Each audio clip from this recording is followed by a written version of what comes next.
ये देखिएगा अपने ही सदग्रंथों में श्री शिव पुराण गीता प्रेस गोरखपुर से प्रकाशित है। इसके संपादक कौन है?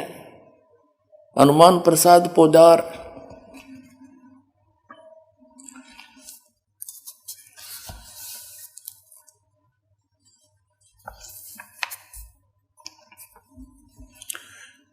ये संक्षिप्त शिवपुराण रुद्र संहिता और संक्षिप्त शिवपुराण 110 पृष्ठ पर हम पढ़ रहे हैं। गीता प्रेस गोरखपुर से प्रकाशित मोटा टाइप। इस प्रकार ब्रह्मा विष्णु और रुद्र इन तीन देवताओं में गुण हैं, यानी रजगुण ब्रह्मा, सतगुण विष्णु, तमगुण शिव। परंतु शिव गुणातीत माने गए हैं। वो शिव कौन है? ये इनका पिता है। ये वास्तविक रूप में नहीं आता, किसी कभी ब्रह्मा के रूप में आ जाता, कहीं विष्णु के रूप में। शिव पुराण में ये शिव के रूप में आया, जिस कारण से इसकी महिमा अलग से बनाई। अब इस कंसेप्ट को और क्लियर करते हैं कि इनसे अलग है उनका पिता। एक बार श्री ब्रह्मा जी और श्री विष्णु जी का आपस में झगड़ा हो गया, युद्ध हो गया। किस बात पे? ब्रह्मा जी कहता मैं तेरा पिता, विष्णु जी कहता मैं तेरा बाप। लट्ठम लट्ठा युद्ध हो गया शुरू।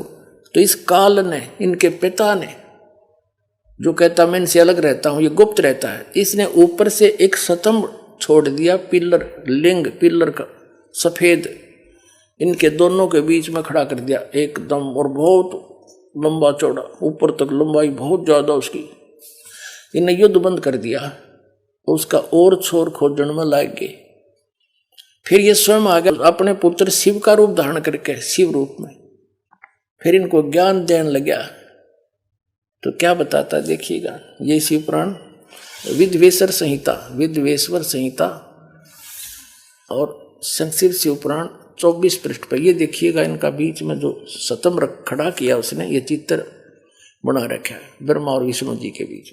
फिर इनके बाद ये आ गया, प्रकट हो गया, इनसे बातें करने लगा। यहाँ पर 25 पृष्ठ पे ब्रह्मा और विष्णु ने पूछा, प्रभु सृष्टि आदि 5 कर्तों के लक्षण क्या है? यह हम दोनों को बताइए। भगवान शिव बोले, युग काल आ गया शिव रूप में, अपने पुत्र के रूप में। मेरे कर्तव्यों को समझना अत्यंत गहन है, तथापि मैं कृपा पूर्वक तुम्हें उनके विषय में बता रहा हूं। यहां देखना अब 26 पृष्ठ पे ये क्या कहता है, पुत्रों तुम दोनों ने तपस्या करके प्रसन्न हुए मुझ परमेश्वर से सृष्टि तथा सतिथि नामक 2 कृत प्राप्त किए। ये तो दोनों हो गए, ब्रह्मा और विष्णु। फिर ये दोनों तुम्हें बहुत प्रिय हैं।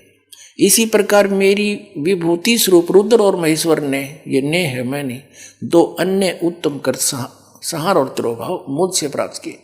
अब से 2 गया, 2 थे ब्रह्मा विष्णु और 2 ये शंकर रुद्र और महेश्वर। 5वां यू बोलनिया जो शिव पुराण बोल रहा है। तो इससे क्या हो गया कि ये इनसे अलग है। ब्रह्मा विष्णु महेश, ये तीनों देवताओं में गुण है, ये इनसे न्यारा है। हो गया शिव पुराण से सिद्ध। ये 5वां अलग से है इनका पिता। चौथा ये रुद्र, तो 11 रुद्र अलग हैं, वो भी इसी की देन है, लेकिन वास्तव में 3 ही हैं ये, रजगुण ब्रह्मा, सतगुण विष्णु, तमगुण शिव। ये देखो हमारे सदग्रंथों में प्रमाण। मार्कंडेय पुराण गीता प्रेस गोरखपुर से प्रकाशित है। ये गीता प्रेस गोरखपुर से प्रकाशित है और ये यहां से प्रकाशित है। इसके 123 पृष्ठ पर ले चलते हैं आपको। 122 से प्रारंभ करते हैं। यहां पर मार्कंडेय जी ज्ञान बता रहे हैं। मार्कंडेय जी बोले, मुने, यहां तक हम इसके सामने लेते हैं, यहां पर आते अपने मतलब की बात लेते। रजोगुण प्रधान ब्रह्मा, तमोगुण प्रधान रुद्र और सतगुण प्रधान विश्वपालक विष्णु हैं। यही 3 देवता हैं और यही 3 गुण हैं। इति सिद्धम रजगुण ब्रह्मा है, सतगुण विष्णु, तमगुण शिव जी। और क्लियर कर पुण्यात्माओं, ये ऐसा जटिल बना रखा है आत्म ज्ञान, 9 सूत उलझा दिया इन अज्ञानियों ने काल से प्रेरित होकर। कबीर साहब कहते हैं, एक शेर सूत, कच्चा धागा जो चरखे पर काचा करते, कबीर साहब उसको सुलझा के कपड़ा बना करते थे और किसी दुल्हाई का एक किसी भी बालक ने गलती से कोई छेड़छाड़ दिया, वो सूत उलझ जाता उसका धागा, तो सारा दिन लग जाता था उसको सुलझाने में। बेचारे को एक शेर सूत को 1 किलो को अगर टूट गया तो गांठ लगे, गांठ लगी तक जिसका कपड़ा बुनना है वो ले को नहीं, पैसे दे नहीं, सारा व्यर्थ गया। धीरे धीरे सुलझा सुलझा गांठ भी नहीं पड़े, टूटे भी नहीं और सुलझ भी जाए। तो कबीर साहब कहते हैं उसमें कितना मेहनत और परिश्रम, कितना समय लगता है। इन्होंने, इन अज्ञानियों ने काल प्रेरणा से, नकली संतों महंतों आचार्यों और शंकराचार्यों ने, गुरुओं ने अध्यात्म ज्ञान को ऐसा उलझा दिया इस काल प्रेरणा से कि 9 मन सूत उलझिया, ऋषि रहे झकमार, और सतगुरु ऐसा सुलझा दे उलझे न दूजी बार।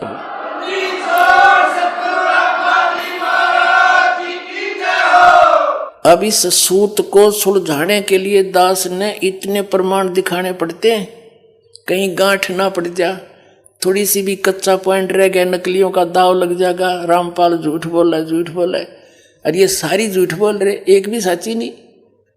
तो अब इनको ये कति कंडेम हो जाएंगे थोड़े दिन में, इनके पास स्थान नहीं रहेगा लोकने छिपने को।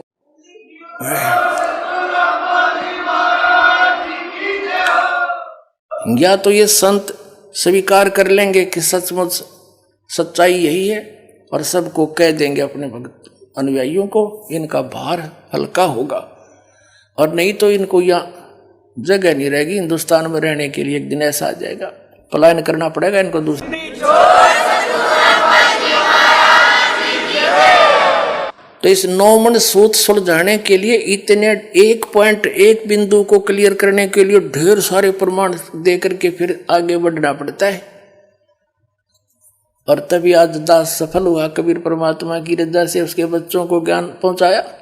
बुद्धिमान समाज सारे प्रमाण देखकर दांतों तले उंगली दबा रहे हैं, हे भगवान कहाँ छुपा था ये अनमोल ज्ञान, और रो रहे हैं गए और समय गए हुए समय को। यहाँ आते हैं भक्त, एक बूढ़ा सा व्यक्ति 60-65 साल का, और खड़ा खड़ा रो रहा, जो दर्शन कर रहा था।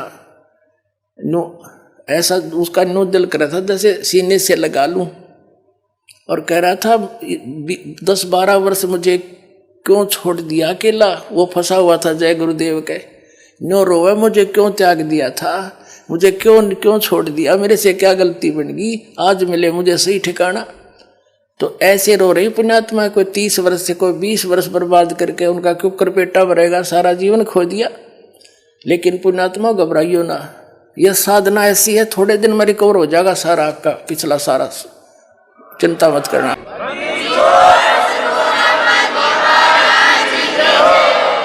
कबीर साहब कहते हैं जीवन तो थोड़ा है बला, सत सुमरण हो और लाख वर्ष का जीवन लेखद रहनी कोई, या सत साधना तो थोड़े जीवन में पार हो जाओगे। और जो वहां लुट पिटकाए वो तो घनी जोर तो अपना पिछला एरियर पूरा करेंगे और स्पीड तो लगेंगे और जल्दी काम बन जाएगा। तो बात तो थोड़ी सी है, कुछ ज्यादा नहीं। अब कंसेप्ट क्लियर करता है दास आगे, रजगुण ब्रह्मा है, सतगुण विष्णु, तमगुण शिव। ये देखिएगा, ये है श्रीमद् देवी भागवत हिंदी टीका सहित भाग 1। ये कहाँ से प्रकाशित है? अथ देवी भागवतम सभाष टीकम सहमात्यम। और ये कहाँ से छपी है? खेमरा श्री कृष्ण दास प्रकाशन, मुंबई। अब इसके तीसरे सकंद को दिखाते हैं आपको। अथ श्री मद देवी भागवते भाषा टीका युक्ते तृतीय सकंद है प्रारंभते। इसके प्रश्न नंबर 11 पर आपको दिखाते हैं। यह है प्रश्न नंबर 11, देवी भागवत भाषा टीका तृतीय सकंद अध्याय 5 का। ये मंत्र नंबर हम 8वां पढ़ देंगे, 7वां या समाप्त हुआ। भगवान शिव अपनी माता दुर्गा से प्रार्थना कर रहा है कि हे माता, यदि हमारे ऊपर सदा आप दया युक्त हो तो हमको तमोगुण किस प्रकार प्रदान किया? तमोगुण में ब्रह्मा रजोगुण और हरि यानी विष्णु को सतोगुण युक्त किए, किस प्रकार युक्त किए? अब इस संस्कृत से अच्छी तरह समझ में आओगे। हम संस्कृत भी पढ़ सकते हैं क्योंकि देवनागरी लिपि है। यदि दया धर्मना, वही 8वां अध्याय है, इसका अनुवाद ऊपर है। यदि दया धर्मना न सदाम्बिके कथम अहम विहित, क्यों बना दिया मैं को तो तमोगुण है। भगवान शंकर कह रहा है मुझे तमोगुण क्यों उत्पन्न कर दिया आपने। और कमल जय, कमल से उत्पन्न होने वाले ब्रह्मा जी को रजोगुण संभव, इसको रजोगुण क्यों बना दिया। सुवित किमो, सुविहित किमो सतोगुणो हरि, विष्णु जी को क्यों आपने सतोगुण बना दिया। इति सिद्धम,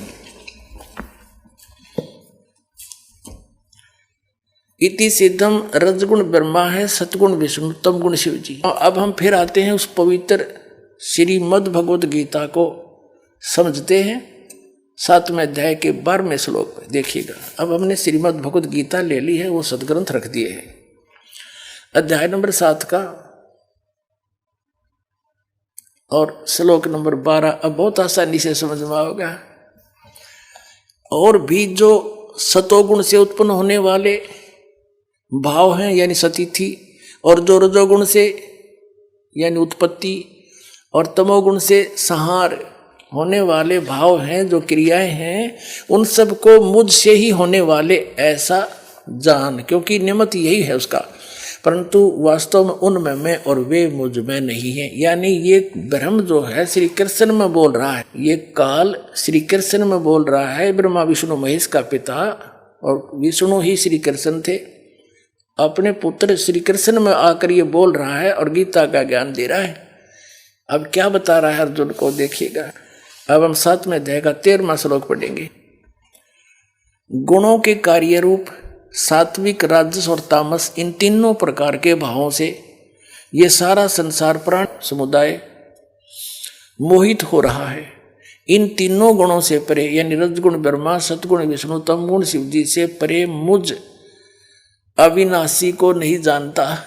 ये क्या कह रहा है कि ये ब्रह्मा विष्णु महेश पर ही सब आसक्त होए बैठे हैं। इन तीनों गुणों से ऊपर मुझ ब्रह्म को ये नहीं जानते, कोई नहीं जानता। आगे देखो, अब 7वें अध्याय का हम 14वां श्लोक पढ़ रहे, 13वां 12वां पढ़ लिया। क्योंकि यह अलौकिक अर्थात अति अद्भुत त्रिगुणमयी मेरी माया, रजगुण ब्रह्मा, सतगुण विष्णु, तमगुण शिव जी द्वारा फैलाया गया जाल, ये बड़ी दुस्तर है, खतरनाक है। जो पुरुष केवल मुझ को निरंतर भजते हैं यानी ब्रह्म साधना करते हैं, वे इस माया को यानी ब्रह्मा विष्णु महेश से ऊपर उठ जाते हैं। इनसे मिलने वाले लाभ यानी रजगुण ब्रह्मा, सतगुण विष्णु, तमगुण शिव जी की साधना से जो लाभ मिलना है, उससे अधिक लाभ ब्रह्म साधना से मिलना है, वो ब्रह्म लोक में चला जाता है। और विष्णु का उपासक विष्णु लोक में, शिव जी का उपासक शिव जी के लोक में, ब्रह्मा जी का उपासक ब्रह्मा जी के लोक में, दुर्गा जी का उपासक दुर्गा जी के लोक में, वहाँ जाके इनके मजदूर बनते हैं। थोड़े दिन देवपद, फिर 84 लाख योनि में तुरंत ही आ जाते।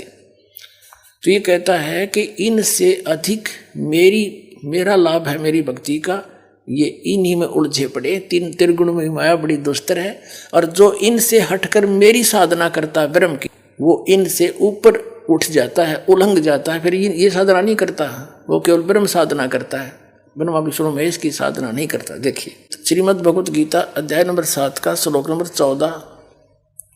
क्योंकि यह अलौकिक अति अद्भुत त्रिगुणमयी मेरी माया, रजगुण ब्रह्मा, सतगुण विष्णु, तमगुण शिव जी बड़ा दुस्तर है, खतरनाक है। यानी इन पर आधारित व्यक्ति इन्हीं के जाल में फंसे रह जाते हैं, इन्हीं की साधना।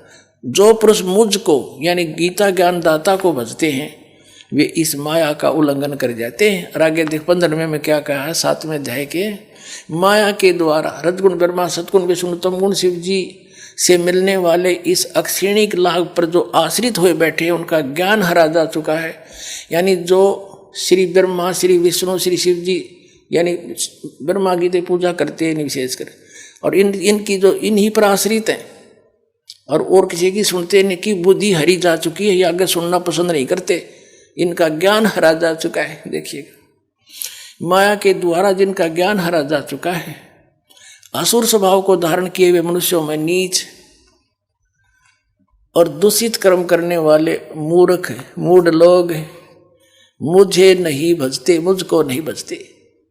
अब गीता ज्ञान दाता ब्रह्म है, श्री कृष्ण में प्रवेश करके बोल रहा है, इनका पिता है। ये कह रहा है कि ये जो केवल ब्रह्मा विष्णु महेश तक सीमित हो गया, आगे किसी की सुनने तैयार नहीं, ये राक्षस स्वभाव को धारण किए मनुष्यों में नीच दूषित कर्म करने वाले मूर्ख मेरी भक्ति भी ना करते।